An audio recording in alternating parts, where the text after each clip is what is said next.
नमस्कार दोस्तों, कैसे हैं आप लोग। मेरा नाम है हर्षित द्विवेदी और मैं आपका स्वागत करता हूं अपनी इस वीडियो में।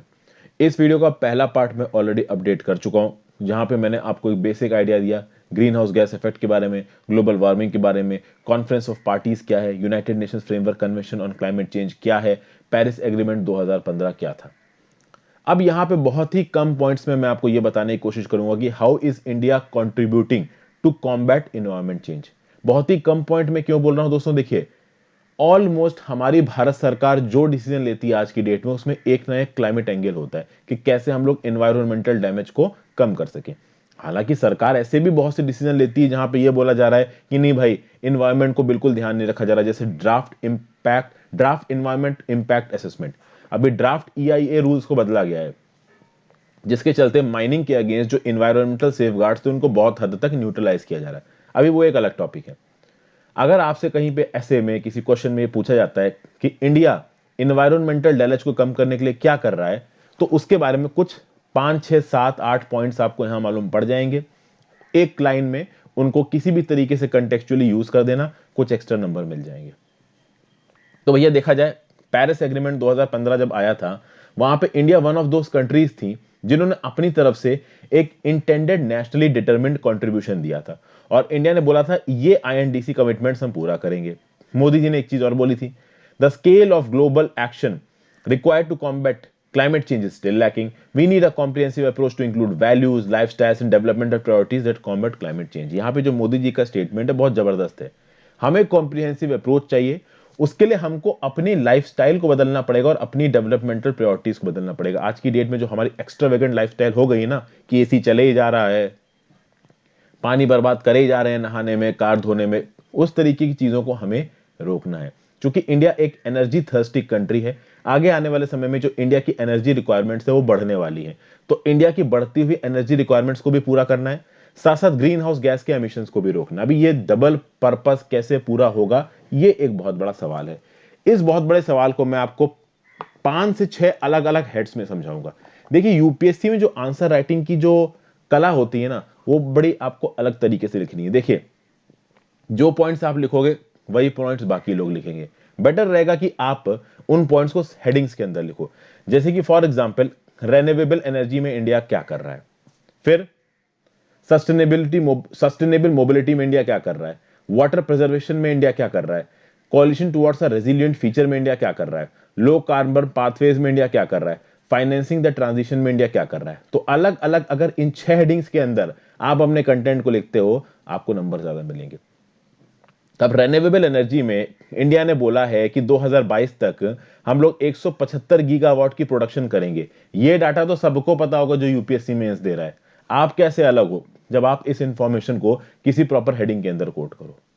फिर आगे इंडिया ने यह भी कमिट किया है कि भाई 175 गीगावाट के इस टारगेट को मीट करने के बाद हम अपने टारगेट को रिवाइज करके करेंगे 450 गीगावाट। अभी के लिए टोटल इंस्टॉल्ड कैपेसिटी देखी जाए इंडिया की, तो वो कितनी है, 360 गीगावाट, जिसमें कोल पावर, हाइड्रो पावर, सब तरीके की पावर आती है। लेकिन हमारा टारगेट है कि हम टोटल इंस्टॉल्ड कैपेसिटी को 450 गीगावाट केवल रेन्यूएबल एनर्जी से लेके जाएं। ये एक बहुत बड़ा टारगेट है, जितनी हमारी अभी की इंस्टॉल्ड कैपेसिटी है उससे भी ज्यादा। क्योंकि हमारी जो रिक्वायरमेंट है इस समय पे वो है 356 गीगावाट्स की, और हमारी इंस्टॉल्ड कैपेसिटी है 360 गीगावाट्स की। कहा जा रहा है कि इंडिया की जो इलेक्ट्रिसिटी डिमांड है वो 2050 तक 2300 गीगावाट्स 2300 गीगावाट्स होने वाली है, अभी से 6 गुना ज्यादा। फ्रॉम 356 गीगावाट्स टू 2300 गीगावाट्स हो जाएगी 2050 तक। अभी अगर ये करना है तो रेन्यूएबल एनर्जी एक मेजर रोल प्ले करेगा, क्योंकि पूरी की पूरी 2300 गीगावाट अगर आप कोल से बनाओगे तो भैया एनवायरमेंट का भगवान ही मालिक है, फिर क्या होने वाला है। इंडिया ने कहीं ना कहीं जो टारगेट्स बनाए हैं उन टारगेट्स को अचीव करने के लिए ग्राउंड पे भी चीजें करी हैं। जैसे कि 2022 तक 175 गीगावाट ऑफ रेन्यूएबल एनर्जी हमने बनानी है।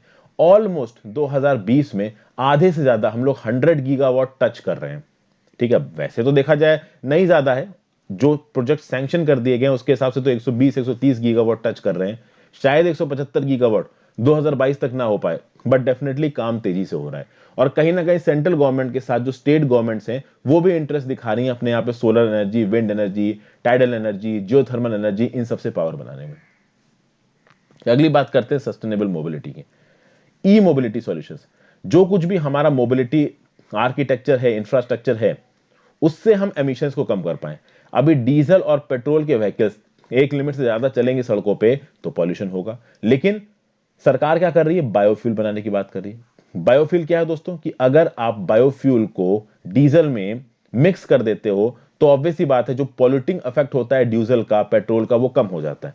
तो बायोफ्यूल जो कि जेट्रोफा प्लांट और बहुत और तरीके के ऑर्गेनिक मटेरियल से बनता है, उस बायोफ्यूल की मिक्सिंग करते हो आप पेट्रोल में या डीजल में, तो उसकी कैलोरीफिक वैल्यू उतनी ही रहती है, उसमें ज्यादा फर्क नहीं आता। ओवरऑल जो गैस के एमिशंस है वो कम हो जाते हैं। तो एक तो ये चीज अच्छी होने वाली है। सस्टेनेबल मोबिलिटी, कि ऑलरेडी जो पेट्रोल डीजल हम फूंक रहे हैं, उसी पेट्रोल डीजल को फूंक के हम पॉल्यूशन को कम करें और एनर्जी उतनी ही रखें, पहली चीज। दूसरी चीज कि भैया feet of electric vehicles and sustainable charging infrastructure, यानी कि हम लोग इलेक्ट्रिक व्हीकल्स की एक फ्लीट को डेवलप करें और उसको चार्जिंग इंफ्रास्ट्रक्चर भी डेवलप करें। इलेक्ट्रिसिटी की फ्लीट को डेवलप करने के लिए फेम स्कीम भारत की सरकार लेके आ चुकी है। स्टेट लेवल पे भी जो अलग अलग सरकारें हैं वो अपनी तरफ से कोशिश कर रही हैं कि हाँ भाई इलेक्ट्रिक व्हीकल्स को प्रमोट किया जाए, इलेक्ट्रिक व्हीकल्स पॉलिसीज को रिफाइन किया जा रहा है। आज की डेट में आपको सड़कों पे इलेक्ट्रिसिटी से चलने वाली स्कूटी बहुत आम रेट पे नजर आएंगी, और कहीं ना कहीं ये बहुत अच्छा स्टेप है। ई मोबिलिटी बहुत अच्छा स्टेप है। अगर हम इलेक्ट्रिक स्कूटर्स, इलेक्ट्रिक कार्स ले आए, अब यूएस यूरोप में तो ये सब चीजें रियलिटी हो चुकी हैं, वो अलग बात है, महंगी बिकती है वहां पे ऐसी कारें। इंडिया में ये अभी दूर है। इंडिया का जो मोटराइजेशन रेट्स है वो बाकी कंट्रीज से कम है।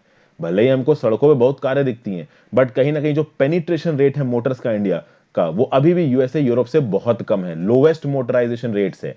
कहीं ना कहीं मोटराइजेशन रेट आगे वाले समय में अच्छा होने वाला है। जैसे जैसे इकोनॉमी बढ़ेगी, लोगों की परचेजिंग पावर कैपेसिटी बढ़ेगी, बढ़ ही रही है, तो मोटराइजेशन रेट भी बढ़ेगा। मतलब कि ज्यादा मोटर्स, बाइकें, टू व्हीलर्स खरीदेंगे लोग। अभी लोग ज्यादा व्हीकल्स खरीदेंगे, तो ऑब्वियस सी बात है कि जो व्हीकल का मार्केट है वो बहुत तेजी से बढ़ रहा है इंडिया में, और आगे आने वाले समय में बढ़ेगा।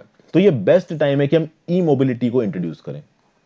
हालांकि सरकार ने बहुत कुछ किया है। अब अगर आप कार जाके खरीदोगे, या फिर कोई स्कूटी जाके खरीदोगे, या फिर कोई बाइक खरीदोगे, वो आपको BS6 इंजन वाली मिलेगी। पता है ना, सरकार 2020 में BS4 से BS6 में स्विच कर चुकी है। चल, काफी अच्छी चीज है। यूरो 4, यूरो 5, यूरो 6 नाम सुने हैं ना, उसी के पैरेलल इंडिया में BS4, BS5 और BS6 नॉर्म्स है।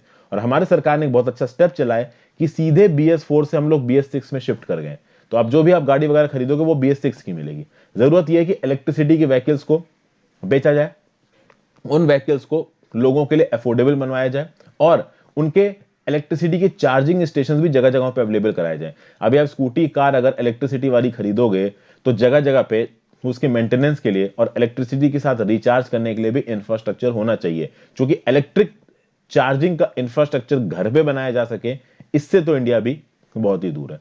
प्लस मोबिलिटी सॉल्यूशंस में हम लोग इथेनॉल ब्लेंडिंग कर सकते हैं। तो इथेनॉल ब्लेंडिंग से होगा क्या, कि पेट्रोल और डीजल का जो पॉल्यूशन कॉजिंग एलिमेंट है वो कम हो जाएगा। तो कैलोरीफिक वैल्यू, फाइनली जो इथेनॉल बंडिंग के बाद जो पेट्रोल डीजल बनेगा, उसकी कैलोरीफिक वैल्यू तो ज्यादा होगी, साथ साथ उसका जो पॉल्यूशन करने का पोटेंशियल है वो कम होगा। आगे बात करते हैं वाटर प्रिजर्वेशन की। वाटर प्रिजर्वेशन के लिए भी हमारी सरकार बहुत सारे स्टेप्स लेके आ रही है। Water conservation, rain water harvesting और रेजुविनेशन ऑफ वाटर बॉडीज सरकार के एजेंडा पे है। इसके लिए जल शक्ति मिशन लॉन्च किया गया, वाटर मिशन लॉन्च किया गया। अब ये मिशन काम कैसे कर रहा है, कितना सही कर रहा है, कितना अच्छा कर रहा है, ये एक अलग चीज है। इंडिया एक वाटर स्कार्स नेशन है, हमको ये पता है। वाटर स्कार्स नेशन होने के बाद भी जो हमारी पॉलिसी है वो बहुत बेकार है। आज भी हम बासमती चावल को एक्सपोर्ट करते हैं। चावल को बनाने में कितना पानी इस्तेमाल होता है, तो कहीं ना कहीं हम पानी एक्सपोर्ट कर रहे हैं। पर चलिए वो कोई अलग बात है। कुछ एस्टिमेट्स हैं, जून 2019 में around 44% of India's areas were under degrees of various degrees of drought conditions. तो महाराष्ट्र, गुजरात, कर्नाटका, इन जगहों पे सीरियस ड्रॉट कंडीशंस देखने को मिलती हैं। बहुत सारे थर्मल पावर प्लांट्स महाराष्ट्र में बंद हो गए क्योंकि वाटर अवेलेबिलिटी नहीं थी। थर्मल पावर प्लांट्स में वाटर अवेलेबिलिटी की जरूरत पड़ती है, क्योंकि थर्मल पावर प्लांट्स में सुपर हीटेड जो स्टीम है वो टरबाइन घुमाती है, फिर उस सुपर हीटेड स्टीम को ठंडा करने के लिए पानी चाहिए होता है। तो एक थर्मल पावर प्लांट के आसपास अगर पानी नहीं है तो आप थर्मल पावर प्लांट चला नहीं सकते। तो हमें रैपिड अर्बनाइजेशन, इनसफिशिएंट इंफ्रास्ट्रक्चर और क्लाइमेट चेंज के चलते जो पानी है उसको सिक्योर करना, उसको कंजर्व करना, ये एक बहुत अर्जेंट रिक्वायरमेंट बन गई है आज की डेट में। और इसके लिए बहुत सारा डोमेस्टिक एक्शन हो रहा है। सेंट्रल गवर्नमेंट भी कर रही है, राज्य की सरकारें भी कर रही है। सेंट्रल गवर्नमेंट ने इसके लिए एक अलग से जल शक्ति मिनिस्ट्री बना रखी है, क्लीन ड्रिंकिंग वाटर को प्रमोट करने के लिए। इजराइल जैसी कंट्रीज जो कि एरिड है बट उन्होंने अपनी ड्रिंकिंग रिक्वायरमेंट्स को पूरा किया है, उनके साथ एमओयू साइन कर रही है इंडियन गवर्नमेंट, ताकि वहां की जो वाटर टेक्नोलॉजी है वो इंडिया में लेके आई जा सके, जो हमारी रिवर्स है उनको साफ किया जा सके, वाटर रिसोर्सेज को सस्टेनेबल तरीके से इस्तेमाल किया जा सके। तो ये सब चीजें हो तो रही हैं जल शक्ति मिनिस्ट्री के अंदर, कितनी अच्छी हो रही नहीं हो रही वो एक अलग बात है, बट आंसर मैं आप कोट कर सकता हूं। फिर बात करते हैं coalition towards a resilient future. इस हेडिंग के अंदर आपको पता है कि इंडियन प्राइम मिनिस्टर ने फ्रेंच प्राइम मिनिस्टर के साथ मिलकर इंटरनेशनल सोलर अलायंस बनाया था लगभग 2015 में। 80 कंट्रीज अब तक इंटरनेशनल सोलर अलायंस के फ्रेमवर्क एग्रीमेंट को साइन कर चुकी हैं, जो कि ट्रॉपिक ऑफ कैंसर और ट्रॉपिक ऑफ कैप्रिकॉर्न के बीच में पड़ती हैं। डेवलपिंग कंट्रीज आईएसए के कंसेप्ट्स को बहुत प्रोएक्टिवली परस्यू कर रही हैं और इसके हेडक्वार्टर्स इंडिया में है, गुरुग्राम में। और इंटरनेशनल सोलर अलायंस की तरह ही मोदी साहब ने एक और इंटरनेशनल कोलिशन बनाया जिसका नाम है international coalition for disaster resilient infrastructure. ये जो international coalition for disaster resilient infrastructure है, सीडीआरआई, इसमें भी 30 कंट्रीज हैं।